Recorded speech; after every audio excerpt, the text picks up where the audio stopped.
Hey, listen to Wrestling Roundup on FreeFM, ArrowFM, and MPR. As always, I'm Grady, and live on Skype we got Josh. Hey. Bit of a special episode today, and I'm not talking about the fact that we will be previewing Survivor Series later on in the episode, but it is episode 400 of Wrestling Roundup. Been going just over 7.5 years, I think, when I did the math last night. And honestly, I just want to throw a huge thanks out to FreeFM, who have been there with us from the start, helped cultivate this crazy little idea when it started off, and have stuck with us throughout some changes, schedule jumps, and through everything.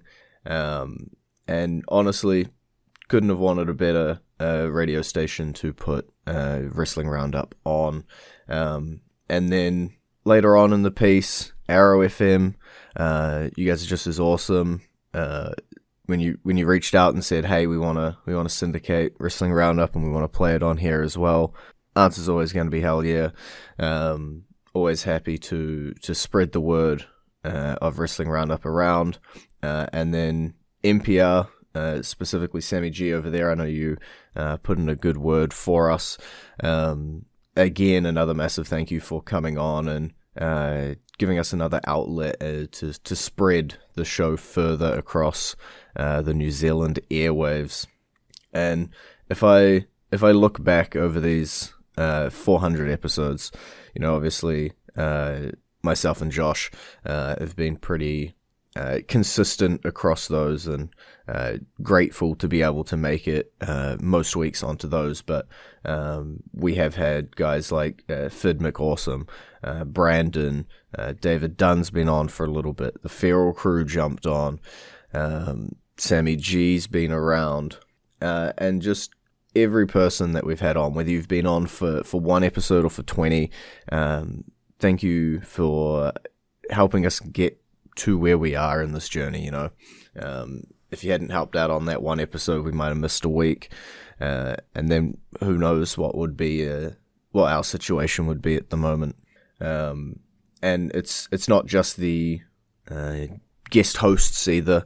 The guests we've had for interviews, throughout everything, I've changed and developed my interview style so much since our first interview with what at the time was little old Amy St. Clair from Wellington here in New Zealand, little local independent wrestler, and has since grown into Bea Priestley, and is doing great things around the world, Japan, UK, US.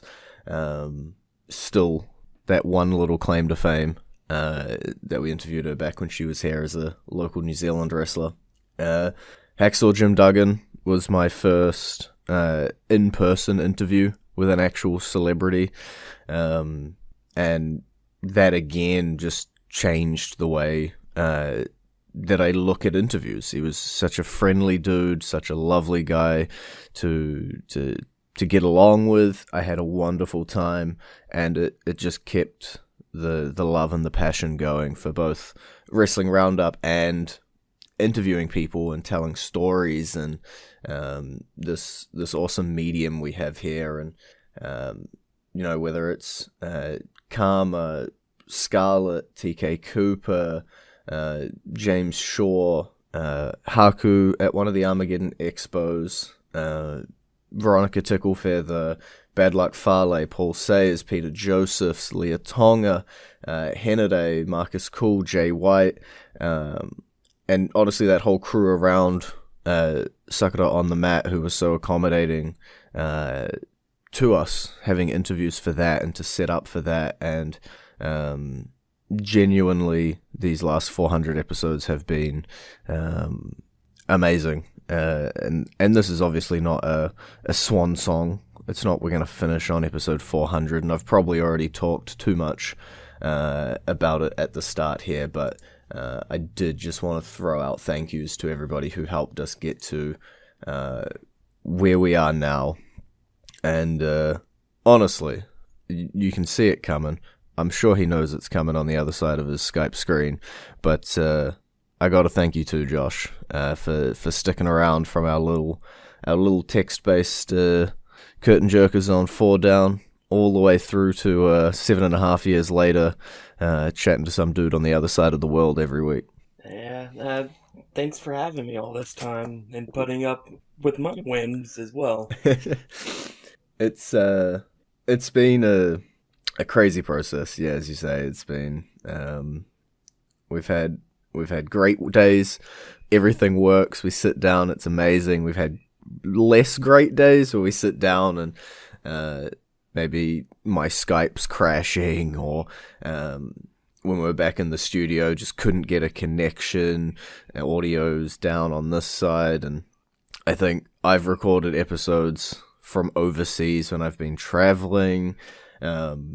We've recorded episodes from crazy places just because, we got to put out a Wrestling Roundup this week. And yeah, I don't think we would have made it to 400 had I not had such a strong co-host sitting on the other side, throwing out ideas and making sure we come back to it every week. And it's a highlight every week to have a chat to about wrestling.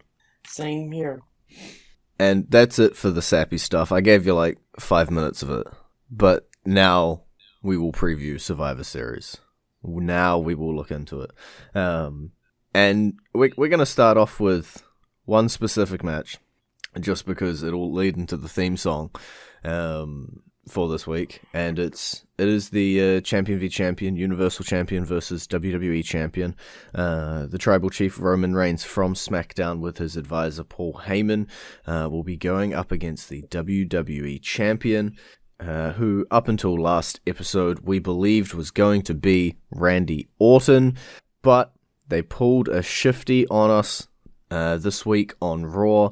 It is no longer Randy Orton that will be facing Roman Reigns at Survivor Series. No, it won't. For whatever reason, beyond my comprehension, it has been decided that Drew McIntyre shall recapture the WWE Championship and face Roman Reigns. I guess they did it because they didn't want to have to put either Orton or Roman under somebody. So, I guess that means Drew's the sacrificial lamb for this brand superiority match. Yeah, I think it's pretty clear Roman Reigns probably isn't going to be losing this matchup unless by some sort of foul means. But yeah, I'm still sitting here in a state of shock that Drew recaptured the title. And as I've put into our group chat, I don't know if it's a happy shock. Obviously we had the whole gimmick of me just refusing to believe Drew had lost the belt and stuff. But then when he did, it was like, okay, cool, we're going to move on. We're going to go have a different type of storyline. We can have Randy Orton versus all these fresh competitors. And now it feels like, we just swerved for the sake of swerving and threw it back on Drew McIntyre. When ultimately Randy Orton really didn't even get started running with the belt. Yeah, we'll have to see where they go after Survivor Series. But yeah, this was definitely a move for Survivor Series. It's possible that Orton may pick up the title at whatever pay-per-view is after Survivor Series, or after, or like on a Raw afterwards. Or it's possible that Mr. Money in the Bank catches in at Survivor Series. That's true. And becomes the champion. Which the more and more I think about it, is the more likely, and they probably didn't want Miz cash in on Orton. Yeah. So that's probably what's going to happen is Roman's probably going to beat the ever-living tar out of Drew, along with Jay. And after the match, Drew's going to be in a weakened state, and out comes The Miz. And we have a new WWE champion. Yeah, it would make a fair amount of sense. The Miz and Drew have been having some back and forths lately. That WWE Championship picture has been a little bit murky. Obviously, Randy Orton did hold the belt.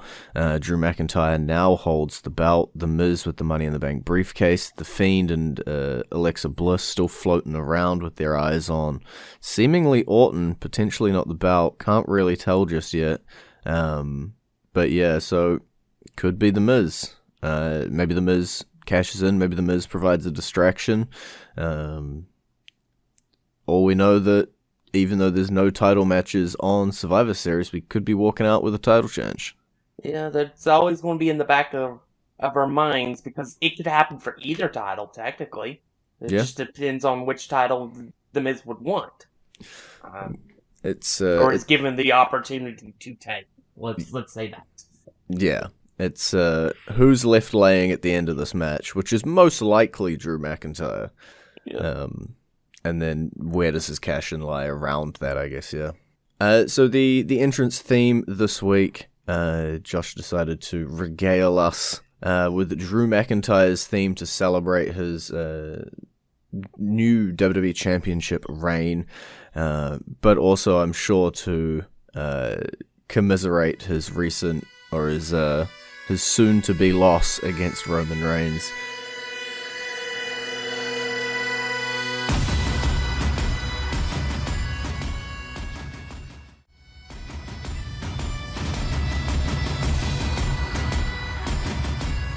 And you're back at Wrestling Roundup on FreeFM, ArrowFM, and NPR. I'm Grady, he's Josh, and we got 5 more Raw versus SmackDown matches to get through.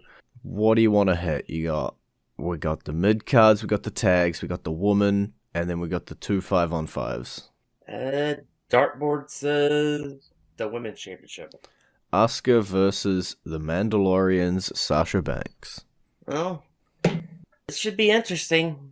I think Asuka wins because I get the feeling Carmella's probably going to get involved at some point. Yeah, I feel like that's the case across a lot of these matches with the champion versus champion stuff, is that there is, for most of the belts, a defined challenger that's sitting behind it and waiting. And yeah, as you say, in Sasha Banks' case, it is Carmella. She seems to be waiting for that SmackDown Women's Championship opportunity that has been delayed because of Survivor Series. Definitely could poke her nose in, and she doesn't care about brand supremacy and will just hand the win over to Raw. Yeah, that wouldn't surprise me one bit. And honestly, I could see that for a few of these matches. Maybe not the tag team match, because they obviously have no number 1 contenders because there's no other tag teams in the goddamn company. But for even ones like Bobby Lashley and Sami Zayn, which we'll move on into now, there's challengers sitting behind there. There's people who could mess with that, namely on the side of the Hurt Business. Yeah, I think that's why I'm leaning towards Sami in this. I think Sami is crafty, so I think he could figure out a way to win the match against the clearly stronger Bobby Lashley. But I do think Retribution probably gets involved. It seems as though Retribution, the Hurt Business, still crossing over a fair bit. Yeah, Bobby Lashley could get attacked, could mess it up a little bit. One thing to note, this past week on Raw, I believe Retribution actually defeated 4 members of Team Raw and managed to capture the win on the Red Show. So a bit of an upswing in terms of their recent performances, and I guess highlighting some holes in Team Raw's armor, maybe. So let's talk about that one then, because I so awesomely segued over to it.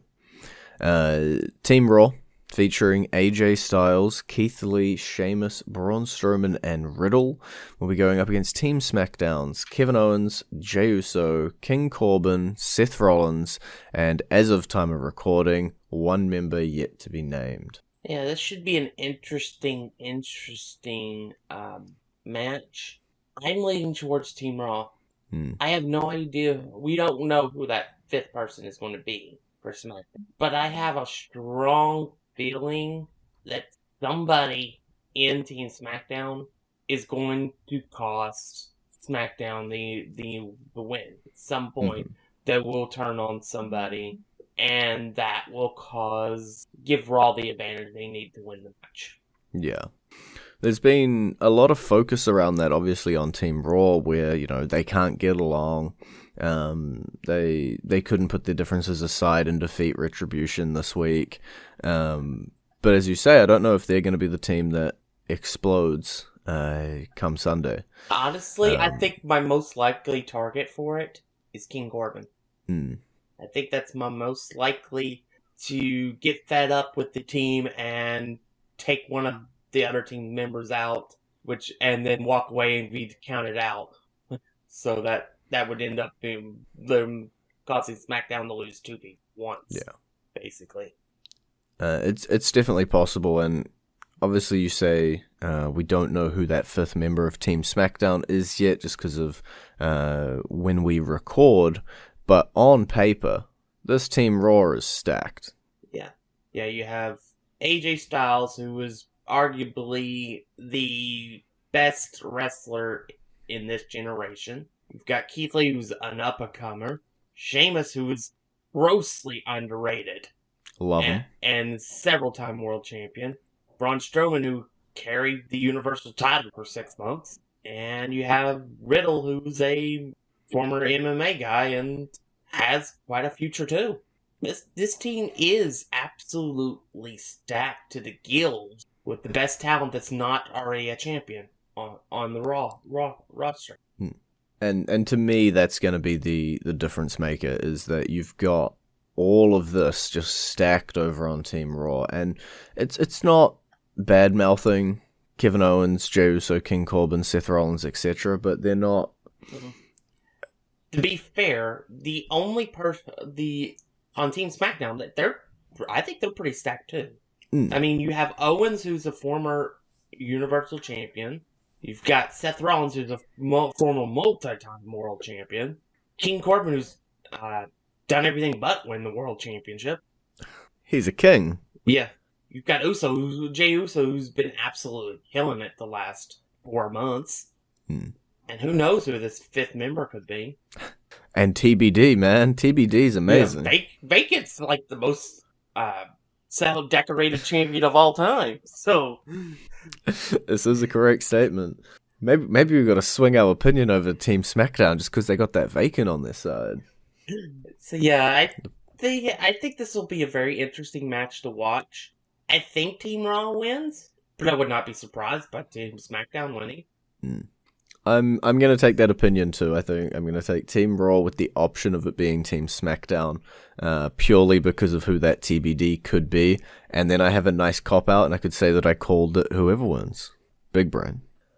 But 2 people that we know it won't be joining Team SmackDown in that 5v5 match is Angelo Dawkins and Montez Ford, because they're busy taking on Kofi Kingston and Xavier Woods in the tag team champion v champion match. I've enjoyed the build to this match, but I still don't know why the Street Profits have been poking the bear when it comes to Big E. That's kind of almost been heelish behavior. Not that they are. It's just, they've just been really picking at Big E. And I wonder if that comes into play during the match. Yeah, well, obviously Survivor Series is the one night a year that Raw and SmackDown get to go head to head. And I think that does open up, I had to say the line, that does open up the possibility of SmackDown's Big E reuniting with Raw's Kingston and Woods. One night only, or having a run-in with this match, or in some way participating in this match. Yeah, I do think I see New Day winning. Just because of their past accomplishments. Maybe the Street Profits win, and they do become prophetic and with all the L's they've been giving Big E. I don't know. this one's like the least predictable match for me because I like both teams. I love both teams actually. They're very entertaining in their own way. So that's why I never wanted either team to lose their titles in their title match because I wanted this match for sure. We go back to Drew and Randy Orton. I'm like, well, I want to see Orton and Reigns, but I would not be surprised by Drew regaining the title. This one is like, please don't do it. Give me this match. Because the Street Profits are like the New Day, as Big E claimed. There's technically a kind of New Day like. So I want to see this. It probably will end up being the Street Profits to kind of keep it evened out between the two teams because there are 6 matches. So this is probably going to end up 3-3. But what you're saying is that overall, the winner of the New Day and the Street Profits is the WWE Universe, who get to witness this amazing match. Yeah. Sorry, I just vomited there from that corniness. But yeah, I'll go against your Street Profits pick. I'll take New Day on this one, which I know with your heart of hearts was where you were leaning. I can't look past the Big E piece in here, unless they're gonna just swerve for the sake of swerve, and this is where the Big E turn happens. Don't want it, but I'm putting it out in the universe just so I can say I called it when it happens. But now let's look over to the other 5-on-5 women's match, Survivor Series elimination. It will be Team Raw, consisting of Nia Jax, Shayna Baszler, Lana, Lacey Evans, and Peyton Royce taking on Team SmackDown with Bianca Belair, Ruby Riott, Liv Morgan, and 2 whole vacants at time of recording. Team Raw. I love the lack of hesitation there. One piece I'm going to say the reason why I think it's going to be Team Raw is because I think they've been building this whole storyline with Natalya trying to get on it and losing every match. And I think that's going to cause her to get frustrated and cost Team SmackDown the match. Gotcha. Just a quick note on Team Raw. Obviously, a couple of those names you would maybe not have expected if you didn't watch Raw this week. You thought Dana Brooke and Mandy Rose were on the team. They both got attacked this past week on Raw, opening up the slots and allowing for Lacey Evans and Peyton Royce to slide on in. Yeah, and honestly, I think Bianca has a great showing. It may end up even being like at one point Team Raw is like 4-1, and she pulls it back to 1. But I do think this is one that Raw will win for sure. I will be asking. Oh, this is your pre-warning. I will be asking for some sort of crazy prediction of what happens in this pay-per-view when I finish my spiel about this 5-on-5 match. This is your pre-warning. Start thinking now. Obviously, there's two TBDs on Team SmackDown. We don't quite know who's joining that team just yet. I know you mentioned the Natalya aspect and stuff like that. Team Raw looks like maybe they can't get along.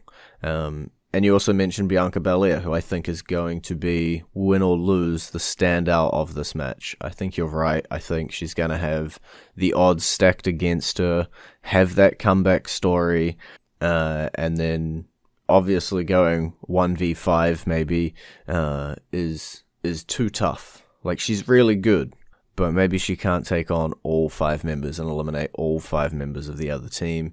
Maybe she crumbles at the last possible hurdle, and we see a Team Raw victory, or they surprise us and Team SmackDown manages to pull it out purely because of Bianca Belair. That's a lot of spotlight to put onto someone. I don't know if she's going to get that much, but she's the one I'm keeping an eye on this entire match. Obviously, Nia Jax and Shayna Baszler also still hold those women's tag team championships that we haven't talked about in a whole lot recently. The two that got beat up, Rose and Brooks, were a tag team that were challenging for it. Lacey Evans and Peyton Royce are a tag team. Ruby Riott and Liv Morgan over on Team SmackDown are a tag team. There's there's heaps of tag teams involved in this as well, so I wouldn't look past the women's tag titles potentially causing some abrasions or some friction. That's the word I'm looking for, between teams within the teams. But I will just go opposite of Josh for my official prediction. I'm going to take Team SmackDown with the win here, which probably means I've loaded up on blue brand picks.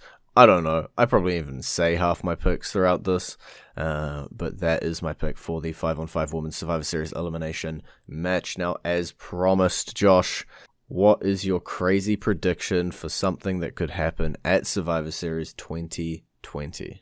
The Miz fails his cash-in. Ooh. Is that crazy, though?